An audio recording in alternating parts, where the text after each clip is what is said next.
Well, the 2023 presidential election is considered one of Nigeria's most important elections. And this is because of the country's current position, its stalled growth, and a disgruntled populace. At the moment, in Lagos, Nigeria's economic capital, many students are out there on the streets protesting for being home for more than 7 months. Now, many politicians have thrown their hats in the ring, including some of the most established and famous political heads in the country. There are outsiders, the dark horses for the race, and these are people who also have declared their ambition to become president. While the road to Aso Rock is undeniably difficult to ply, these candidates are not leaving the fight for another day. The third force in Nigeria has grown and is still growing, and political parties like the AAC, that's the African Action Congress, are at the forefront. My guest on VSA today is one of Nigeria's most vocal politicians and activists, and is vying to become the country's president. Welcome to VSA. I'm Sulaiman.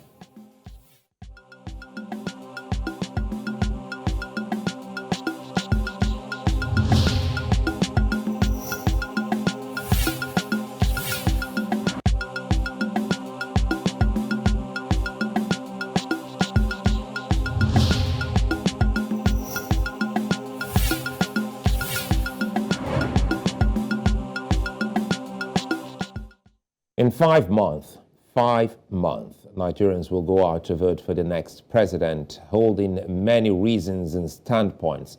Some of these reasons have been observed during various political conversations, physically and across social media.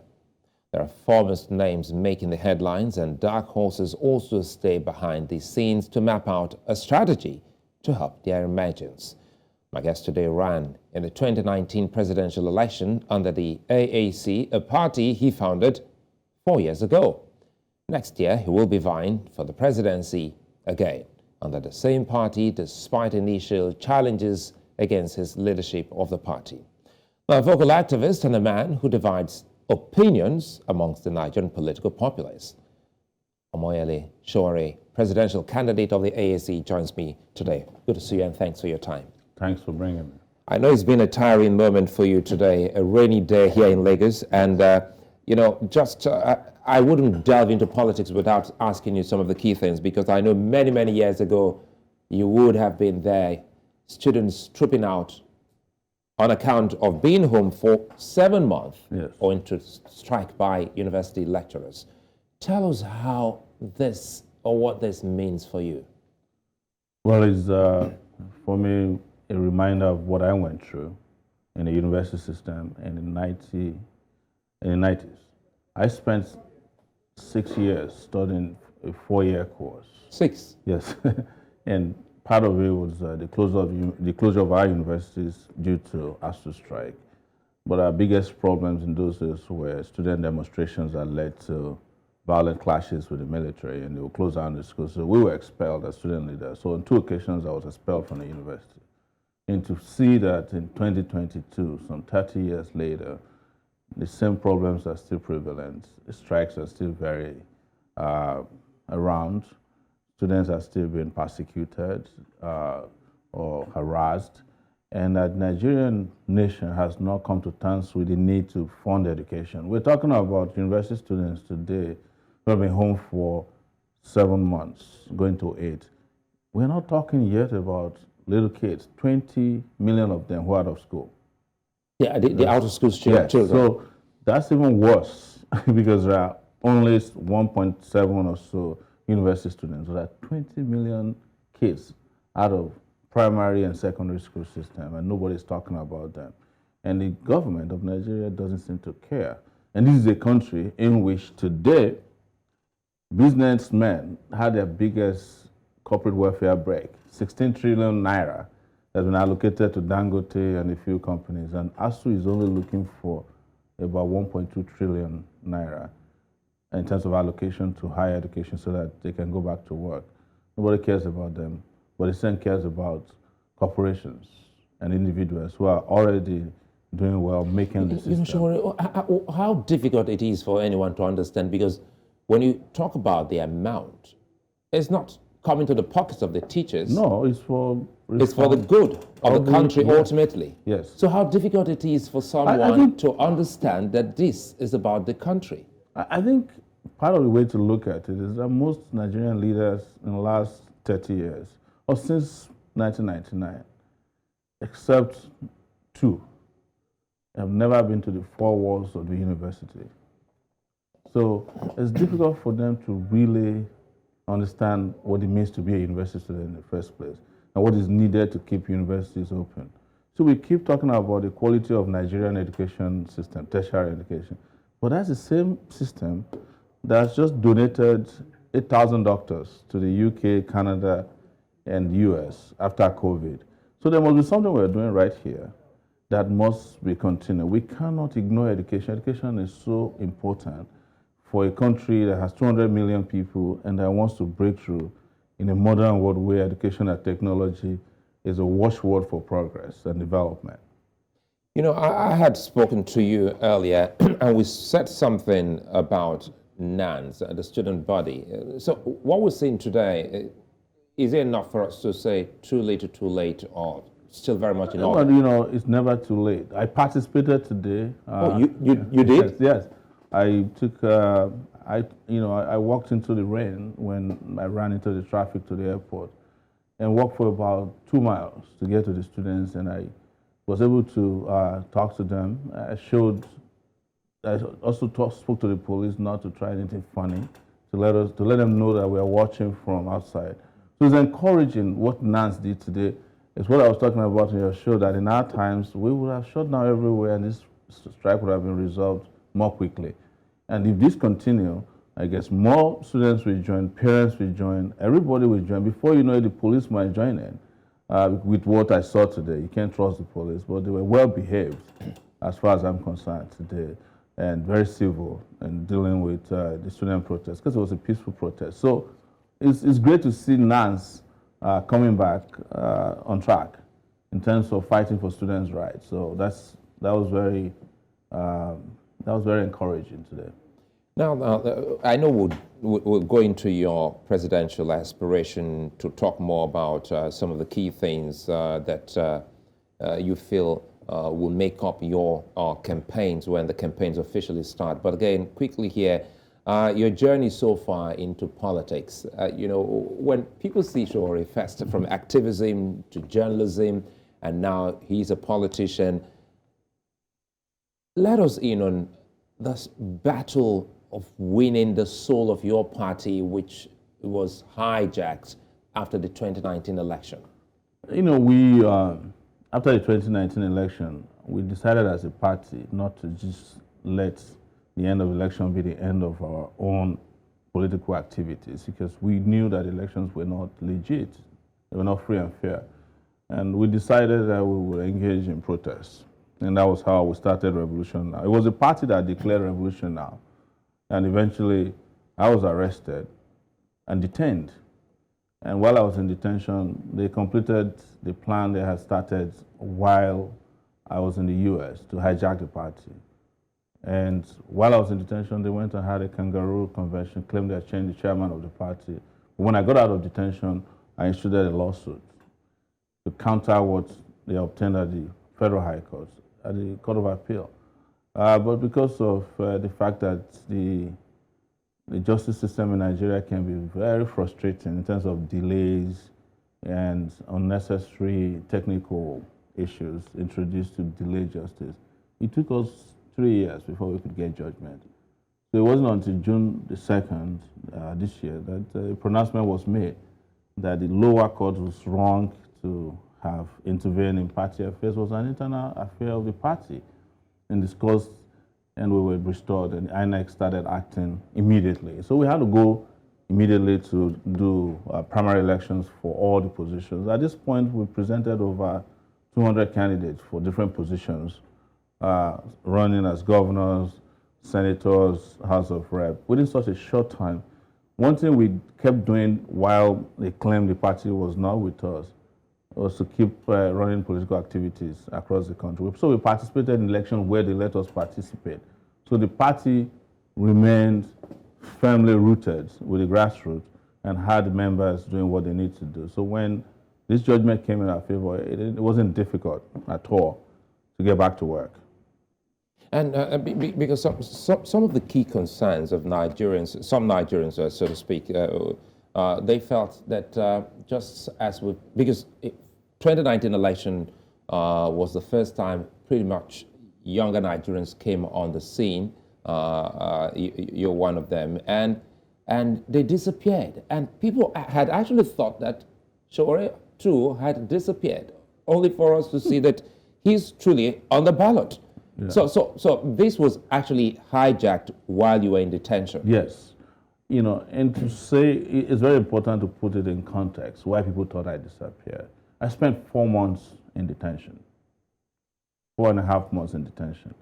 And then a judge ruled that I have to be sequestered in Abuja. So for 3 years, I couldn't leave Abuja. And don't forget, it was during that period that my younger brother was killed. So we had to deal with that at the family level of his burial, situating his family, had 4 kids and a wife that had to be taken care of. So I was kept busy. And in the process, I got rearrested again. I was attacked. You see, my nose bridge was broken by a police officer. And my stay in Abuja enabled so many of the people who thought I'd offended them on Sahara reporters to sue me. So I got sued by so many people for libel, you know, cybercrime and all that. So I had to be going to court to fight off all these attacks on my person. And it was as if they threw everything at me, including the kitchen sink. Because now we're on television, you know, sometimes you read some things in the papers, and sometimes for the Thomases, they have their doubts. Yes. And now you're before me, I can see the scar on your nose, because when the news broke then that, well, your nose was broken in I was shot at, you know, with a riot gun as well, you know, on my thigh. A police officer shot me at close range with a tear gas canister. And I had to be rushed to 2 hospitals before I could get treatment. It was pretty bad. My thigh was so swollen that it was almost twice the size of the original thigh. So these things were covered live in some instances. You don't want to count how many times my car was broken when I was attending Nnamdi Kanu's trial. And on one occasion, one guy brought a dagger and tried to stab me right in front of security agents. Have you bothered, you know, sorry to cut you here, have you bothered asking who wants me, you know, out? I think if anyone has done what I do, what I've been doing my entire life, 3 decades, you know, you have racked up enough enemies to stop wondering who's after you. But I know that what is central to it is the state, because I mostly focus on, you know, the state, Nigerian states, and its terroristic, you know, attitudes towards the citizens. So whichever way you look at it, they are the ones who are more interested in eliminating me. And the signs are all over the place. You know, I came across files even when I was in detention about things that are written about me when I was in my NYC in Yola in 1995. And these things were very clear that I'm one of the young people that is going to be problematic, and they should keep an eye on me, and if there's need for them to strike, they should. They had kept my name at the airport as far back as 1996 as a flight risk, as a dangerous person in the country. At that time, I was only 25 years. I had no job. I was just fighting for democracy alongside the likes of Falana, Gani Fawemi, Bekor, and some Kuti, Lisa Bakova, and several other student leaders of our time. So to find out that my name had been put at the airport since 1996, who can tell where else they put my name, you know? I think now, you know, when you mentioned Gani Fawemi and these great people, I wouldn't let us, you know, go into your politics without talking about the great man, because just a couple of days ago we saw you in Lagos for the first time since after you left Abuja to honor that man, Gani Fawemi. Pretty much hasn't been said about the man apart from people, you know, activists like you, Femi Falana, and the others. Why is it so difficult for a country? Because Martin Luther King Gani Fawemi, you can put them on the same Pedestal. pedestal. Absolutely. And he probably did more, considering that I read about Martin Luther King when I was in detention. And I found something very interesting about in his biography, that when he would get arrested, the president of the U.S. would call his wife and say, hey, you know, please don't worry, we're trying to do something, he'll get out. You know, I mean, if Gani Fawemi got into detention, they'll raid his house, his office, they'll, you know, petrol bomb his, you know, his office.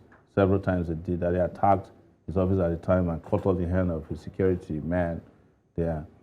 People here are vicious. I don't think that until his death, there was that kind of viciousness against some of the activists abroad that we talk about a lot. But it is, you know, we cannot discount or discountenance the threat this person's faced.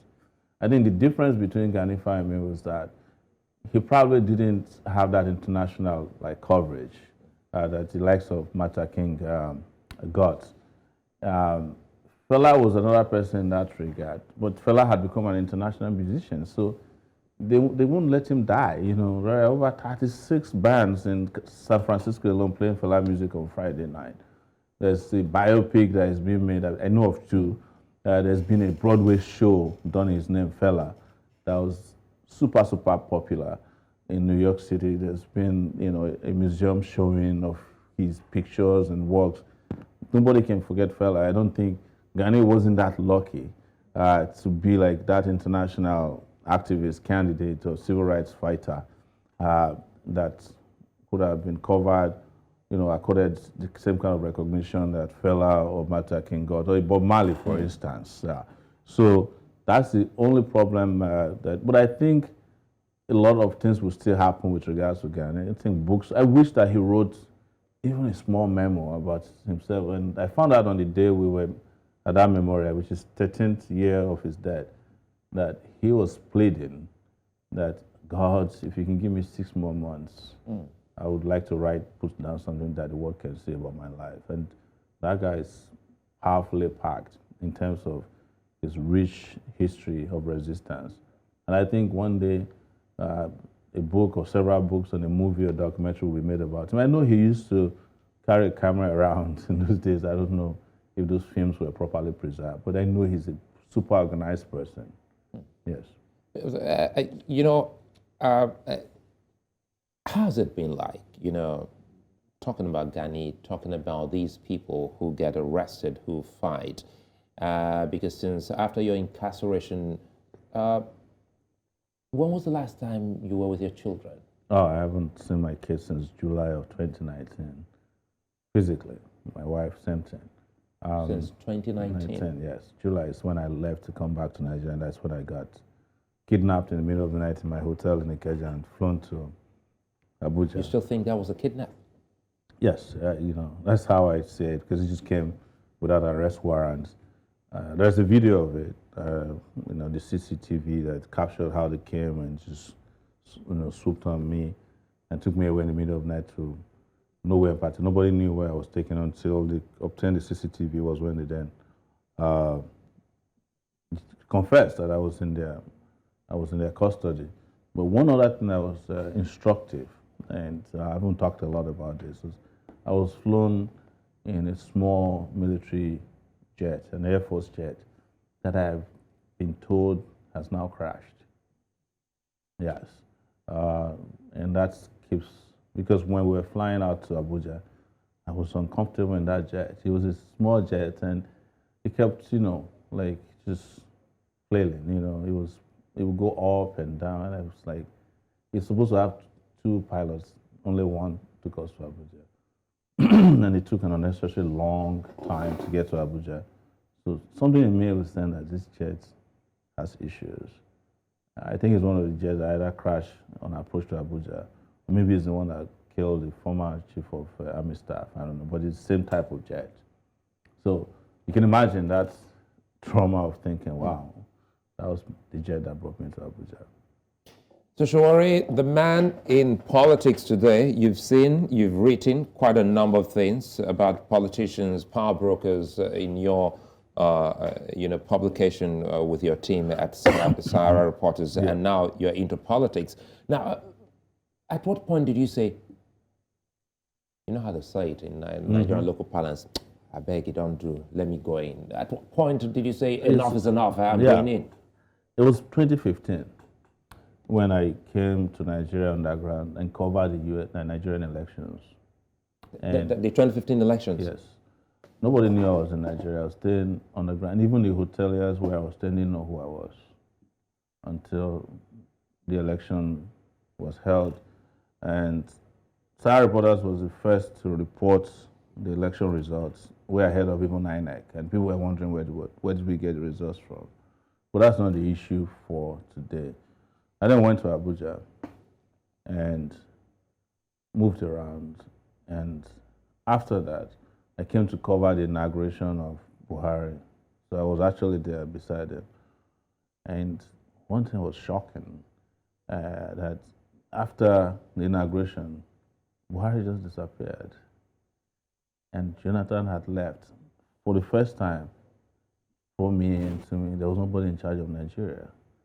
You know, we're looking for who to talk to, nobody. Even at the Eagle Square, dignitaries that came from outside the country had to find their way out of the place because, you know, all these area boys took over the scene. As soon as Buhari left, police had no instruction. There was no commander-in-chief of the armed forces.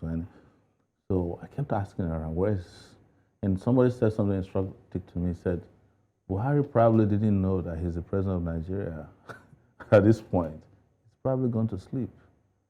So it took about 2 days before they then appointed Femi Additional and Garba Shehu to start talking about, you know, how they're going. And then it took 6 months before the government could put a cabinet together. And I started telling myself, you know, I've written so many stories. At that point, probably some 5,000 stories that I personally wrote.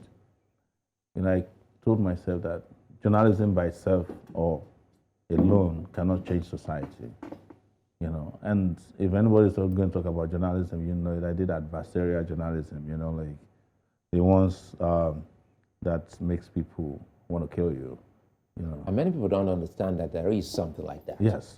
So, and I know they were after me, and I said to myself, I've done all these stories, and I just see a pattern of immunity against, you know, exposés, scandals. The politicians just got worse as we wrote more. I told myself, until and unless great people or good people get into government, you can write all you want. It's water off their backs. And that was the point at which I think I had my epiphany, because I used to hate politics. I never voted in my life until 2019. Never. I just didn't like the idea of, but that's why I'm very reluctant to be called a politician. You know, I have this personal disdain for the people who they call politicians in Nigeria. So I started talking to my friends and say, you know, why don't we try? And I came back to Nigeria, started what we call the Take It Back movement. I started moving around doing town hall meetings, and I saw that people were receptive of the idea. And then I went to the 79 political parties. I approached at least 20 of them. No one of them would accept me. It was like, you know, you're too radical, or, you know, some will ask for money. So you made that move? Yes. I thought you guys want the country to change. And you know me. Why are you not accepting me? I found out quickly that I was going to do all these town hall meetings and have no chance of becoming a candidate. So somebody came one night and said, evening, I was on my way back to the US, he said, you know, INEC is registering parties. Why don't you apply? And that's how I applied. We applied to register our party in 2018. And INEC came and saw our office, they saw our seriousness, and we got a party registered, 29 or so parties newly registered. That's how we started.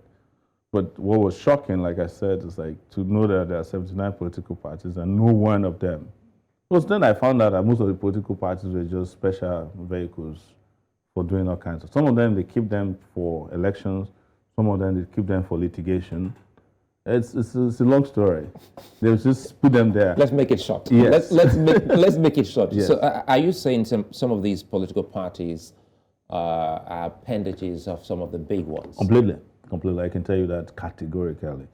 The big ones there are individuals who own political parties in Nigeria, and there are parties who own political parties in Nigeria. Somebody told me something very interesting. I think I mentioned it on your show. That, and it's in this company, this dispensation, with a great friend of mine, he's running too. He said, let me tell you the truth, Sowore. I'm the flag bearer of my party. This person is a candidate. I was shocked. Just one party, the flag bearer and the candidate. And that's the truth for a lot of the parties. The guy who was kicked out of ADC, it's the same thing he's going through. They wanted him to be a placeholder for one of the candidates. But when he won his primaries, which they used to kick out Moghalu, because they knew if Moghalu had that ticket, he's too stubborn to be controlled. So they kicked out Moghalu, and it was shocking to everybody. How could Moghalu lose to a person that most people didn't know? And when he became the candidate, he also refused to do the bidding of the people who made him candidate. And when he wasn't picking their calls anymore, they kicked him, and now they have expelled him. It's the first time in the history of Nigeria that a presidential candidate will be expelled from his party. There's nobody who's even thinking about a legal solution to it. You know, nobody knows how that will end. But it has started already, and it's always something strange that you've never heard about in Nigeria. So, yes, a lot of political parties are appendages of the bigger parties. We'll take a moment. If you just joined us, you're watching VIC here, broadcasting live to 54 African countries and beyond. And our guest today is the presidential candidate for the AAC. When we come back, we'll be looking at what the AAC stands for and how prepared this party is for Nigeria's coming elections. Stay with us.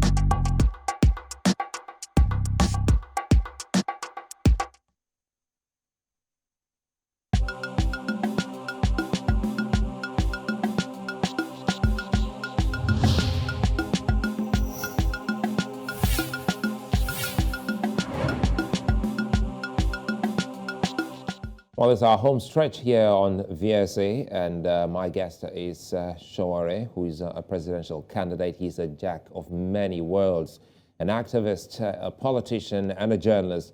He's dared various governments and has stood up to intimidation in the past.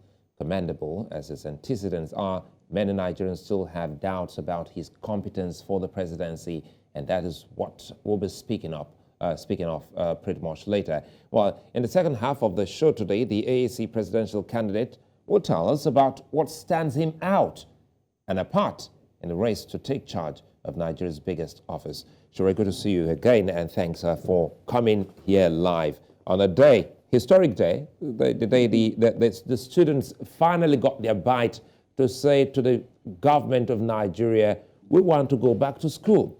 So, AAC. I got my groove back. You know, I just Stella got a groove back. Yeah, Stella got a groove back. Stella got a groove back, yeah. Now, let's talk about the AAC. Yes.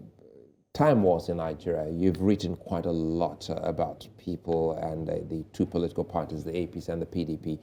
Today, people are not talking about two parties anymore. So many others are there. Your party, the Labour Party, and even the ADC. So, speak to us about the AAC. Well, the AAC is a radically different political party. We are the only party that has taken that direction of a socialist bent. And when we talk about this, we know people get scared. It's like, oh my God, they want to come and take over everything. But we are quick to remind them that the Nordic states, are socialism. They have what they call the Nordic model, where they invest in their people. They co-own whatever is owned by the government is owned by the people. Norway is a good example of such a place where they have so much money from oil sales, but almost every Norwegian can be rest assured that they are part owners of the wealth of their country. And that is the easiest way to explain it to our people, is that you are once again going to become part owners of the wealth of your country and not be told that the wealth of the country is a collateral for a few. That's where we're coming from. And that's why we have all these great programs that speaks to heavy investment in people, education, health, because agriculture, infrastructure, power, security, because we know without this investment, now we already now can see it, that the investment that we refused to make in the past is what put us in the situation that we're in today. And I tell people, after 20 years in the US, nobody can tell me that the US is not socialist in a lot of ways, because there's a whole set of programs for the poor, for those who are retired. They have a social security system. They have they have Medicaid. They have Medicare for people who reach the age of 65 and taken above. And these things are automated. The moment that age is near, you start getting your meals. They have systems in place for people who have been in the military and who have left. They have different medical systems for them. They have grants for students, loans for students. I was in the US for only 2 years when I got enough grants and loans to do a master's degree in an Ivy League school. Ivy League school meaning one of the 10 best universities in the US. So to a large extent, I see them as socialists enough to be able to take care of a number of things. Of course, they are failing in a number of areas. So at the moment, sorry to cut you there. So at the moment, would you say that the present government is also trying to practice socialism, especially with these social investment safety nets it has? The present government is practicing Confucianism, They're just confused and trying the best they can. It's like a government of try and error, because their social investment programs are programs that are not in any way designed either to last or to sustain itself. I give an example. The school feeding system they put in place, they are feeding kids who are not in school. I mean, how do you explain that? But we shouldn't be doing interventionist programs or what they call empowerment programs. Just make these things permanent. Design a system in which funds are set aside to build infrastructure. The US has just approved for themselves in their parliament or Congress a $1 trillion social infrastructure program. I mean, infrastructure development program. They're going to turn every bridge over. They're going to build new infrastructure over the years. Because of COVID, you see a lot of changes in their medical system. I'm not proud of the U.S. medical healthcare system, because insurance companies have refused to let it become democratic. But you have them in Canada, you have in the UK, free medical systems that support their citizens. And this is how people live well and live long. And this is how people are able to work and be productive. That's why AAC is different in that regard. For the other political parties, like I mentioned, they just try and error. At any rate, you can't find anything written about them, their programs. All the major political parties that are contesting this election, most of their presidential candidates don't have websites. Some of them don't have manifesto, and they say it openly. We don't need a manifesto.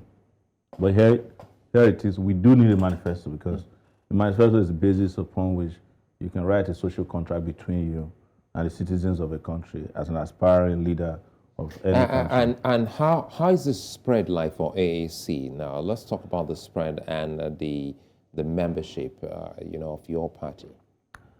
We have members all across the country, and I explain it to you why. To be registered by INEC, you must have a national spread. That's number one.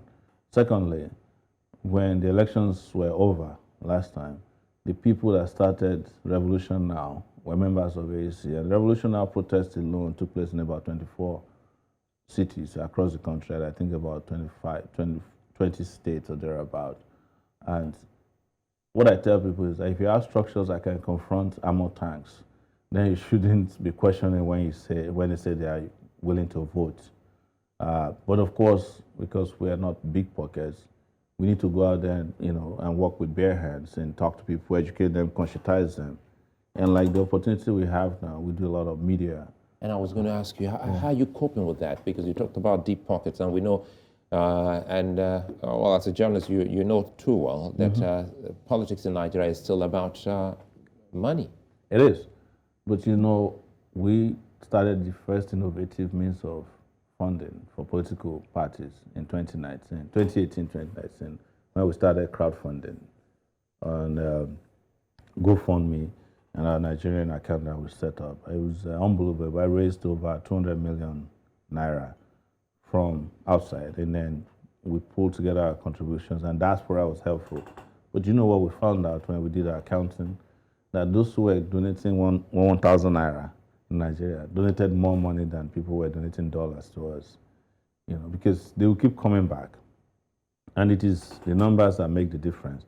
If you have 1 million people in Nigeria willingly donating to you 100 naira, multiply that, you already got to 100 million naira. So if you have 5 million, if you can get 5 million to 10 million, you'll be able to fund your elections. Just with 1,000 naira or 100 naira, you can fund the election whichever way you want. And in our own case, we had little time because our party was registered in August of 2018, and we had ready for election by February. So we've been around now for 4 years and more, and we know the game and the process better than when we did in 2019. And we've been through a lot to understand how to survive during hard, difficult. Because it's amazing, Sowore, that you're still there. I recall we had quite a number of young Nigerians. I remember leading up to that election, I also spoke to Fela Durotoye, yes. Another young, vibrant Nigerian. And going into this election, looks like Sowore is the only man who's coming from 2019 still there. Now, let's speak about your candidates in your party, the National Assembly, governorship.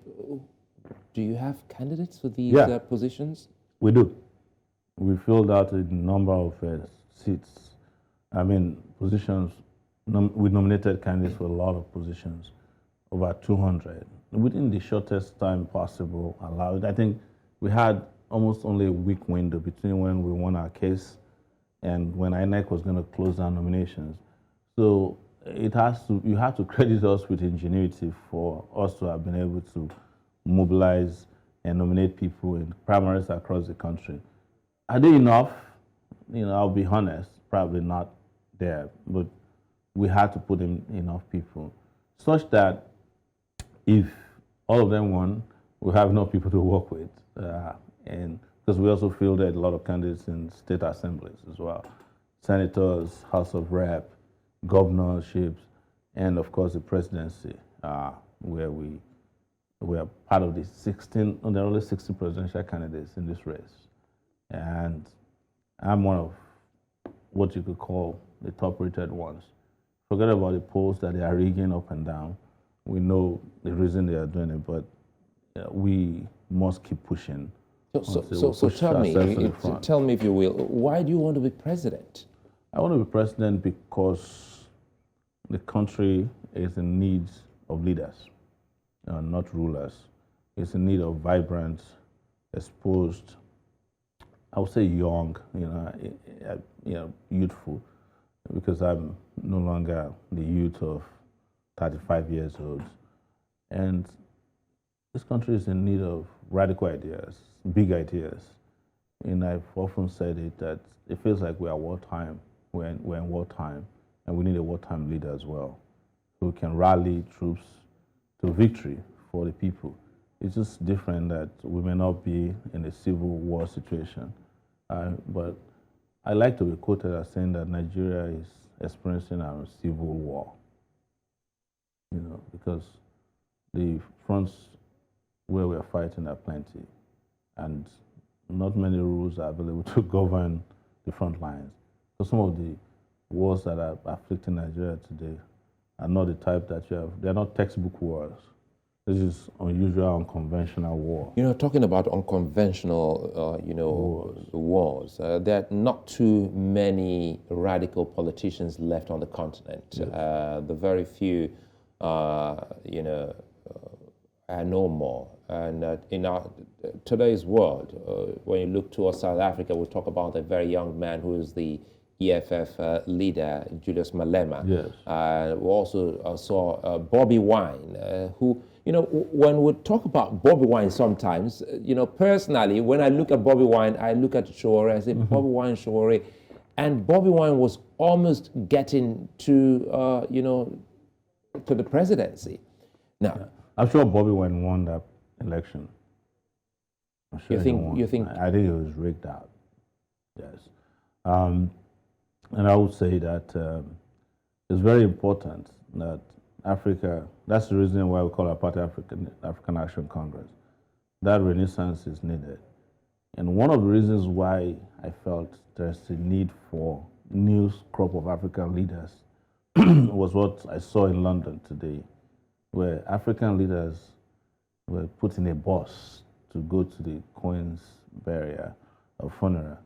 And other countries' leaders that are doing well were allowed to drive into her compound, or whether the burial funeral place. And I remember what Lord Lugard wrote about the African elites. He called them the trousered Negroes. And these are the people who are so spoiled, rotten, and without ideology, in that they used to send their trousers to London to be washed, ironed, and brought back to Lagos. Do you think there's still some sort of subtle racism? Of course, this was completely racist, in my view. If I was president of Nigeria and I attended, first I won't attend the Queen's burial. I don't believe that it's our business to mourn the Queen. That's for her family. It's a family affair. And those of our countrymen and women who still, I won't attend. But if I were to attend any event anywhere in the world where that kind of direct, disrespectful culture of racism was visited on me, I'll come back home. I have a jet parked at the airport. I'll go back to my hotel and leave the next day. I won't enter into that kind of disrespectful. You're the leader of 200 million people. We don't even know how they got our VP down to the event, because he was not in the bus we saw. Maybe they put him on a motorbike, who knows?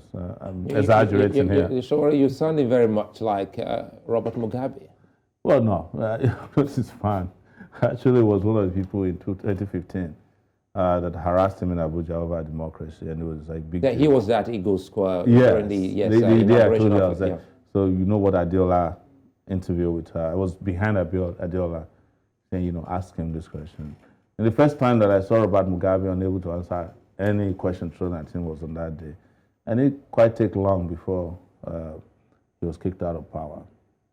But I share the sentiment that Africans should not continue to genuflect on the altars of fallen European gods or personalities, of which the Queen was not just somebody else that would go to her burial. I mean, talking about slavery perpetrated by her people, her family members. I remember reading while in detention, and this is a well-known fact. She used to, the family of the Queen of England used to have a ship known as Jesus that was used to take slaves out of Africa. It was named Jesus. And then during her time was colonialism. She used to visit all these places with their subjects.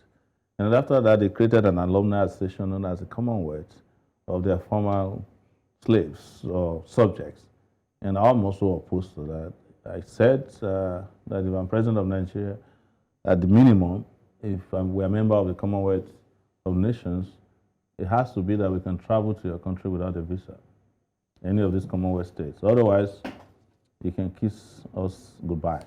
So, you think, just as we've seen with Belgium and the Congolese people, you think the UK or the British monarchy owes Nigeria an apology? Not an apology alone, they owe us reparation for the incalculable damage done to our people, our culture, our religion, and self-esteem. This is what ruined the black man. It's just this constant bombardment and barrage of visitations that just took everything we have, including our common heritage. People came here and stole things as simple as our crafts. And we're still begging them to return them, and it's still a ceremony to return a stolen good. I also tweeted during this Queen funeral thing that they said they found a diamond on their crown that was worth $400 million. Now, it was stolen from South Africa. And I said, when is it cool to be wearing stolen goods? Yes. And if it was a black person that stole snacks, a bag of snacks in a shop or supermarket in the US, they could go for up to 5 years in jail. But the Queen can steal $400 million diamond and attach it to her crown. Before we move out of this quickly, I'm happy though you hear on such historic moment, because for some, they still don't think that they were stolen. A lot of people don't get it. No, some still think that they were not stolen. That when you conquer a people, is the booties of war. So why don't I go after 20 years in the US? If I feel like I conquered a part of the US, I just steal stuff, Because you didn't conquer anywhere. Well, if I pay for a hotel, why is it that I cannot take with me the iron, the bed sheets, and the towels there, and not be called a thief and be on the front pages of the newspaper the next day? No, we're not conquered people. This is just forceful domination of persons. And those items were stolen. They were taken without permission. They were not paid for. They were not bought. And they were shipped away. And if we did the opposite, if we stole the amount of goods and services, and mineral resources from the UK, the way they stole from us, they would have invaded the entire African continent. And the reason would be that we're in search of what we stole from them. Now, let's talk about the administration. President Buhari will not be on the ballot, and he's speaking, and just recently he was in southeast of Nigeria, specifically Imo State, where he said that in all his laudable, achievements, his handlers are not speaking about them. And how did that come to you? Now, I want you to put on your journalist cap before you take that into your political cap, because he's got some, handlers on social media in charge of print, in charge of electronic, and he's saying that I've done so well, but my stories are not being told well. Well, the fact that after appointing all these so-called aides, no one of them could testify to his great work shows that there's a problem somewhere of what his perception is and what they perceive him and his achievements to be. I have said it, and I repeat here that President Buhari is living in an alternate reality. He doesn't see what we see. And I'm sure he doesn't see what his aides see. That he came, he ruined Nigeria. And Nigeria is right now on the precipice. Any little push, this country could go up in flames, or it could collapse, it could implode or explode. He doesn't see that. He doesn't see that his nepotistic style of governance, his high-handedness, his tyrannical dealings with the people, his encouragement of corruption to the highest level, his collusion with some bigoted people, his bigotry has polarized the country of Nigeria, and people are not smiling. And I think it got to a point where his aides started to think about their own future too. There's a level beyond which you also can push propaganda. And they're thinking, well, if we are going back to the society as jobless people in the next few months, we better be careful. And that's why they're no longer speaking to those highfalutin lies he used to talk about in the country. And I'm shocked that President Buhari is shocked that nobody sees his achievement, that he's the only one. The fact that he's the only one who can see it should have made him understand that he failed spectacularly as president of Nigeria. He can't say he'll do three things only. Nobody had much expectation about him. That he'll fight corruption, he'll rebuild the economy and fight insecurity. Ask where we are today. You want to fight corruption, your accountant general is still 150 billion naira. You can't find out. You didn't even know. Under your nose. Snakes swallowing money. I think there's monkey that took some money. You know, I'm always happy when I have journalists, you know, my colleagues with me. I like to ask them this question. Do you chuckle over headlines like snakes, monkeys, swallowing monies? Do you chuckle or does it give you pain? Do you feel pain? It gives me pain because I also think that there is a level of journalistic integrity that is involved when we can just outrightly let those kind of things become headlines without really finding out. Because what the people who are saying these things are saying is like, the rest of you are stupid. Anything we throw at you, you just catch it without finding out. So I think there's some journalistic integrity involved, you know. But, you know, in terms of talking points, it's great to speak metaphorically. Now let's close with some talking points, and that has to do with the AAC. What would be the top three things you would love to fix should you be given, you know, the presidency? Power/energy, education and security. In that order? In that order. Power will be, you know, like if we can switch on electricity in this country, I think prosperity will follow. And I think security will follow. I think our GDP will rise geometrically. It will provide employment. It will support the healthcare sector because the healthcare sector now is driven by technology. I mean, without electricity, you can't even use your phone the way you want to use it. So you need it for everything. And it will help build infrastructure as well because things you need generators for, now you can use electricity for. It will help with agriculture a lot because we can actually refrigerate food that gets spoiled now. And it will help with tourism. I think people will likely want to come to a place with electricity than they will go into a place in darkness. So it will help in a lot of, so those will be my three places of focus. I often said that every president that has come to Nigeria is always interested in combining one portfolio with that of the president. It's always the oil sector. Me, I think I want to combine that of the education sector.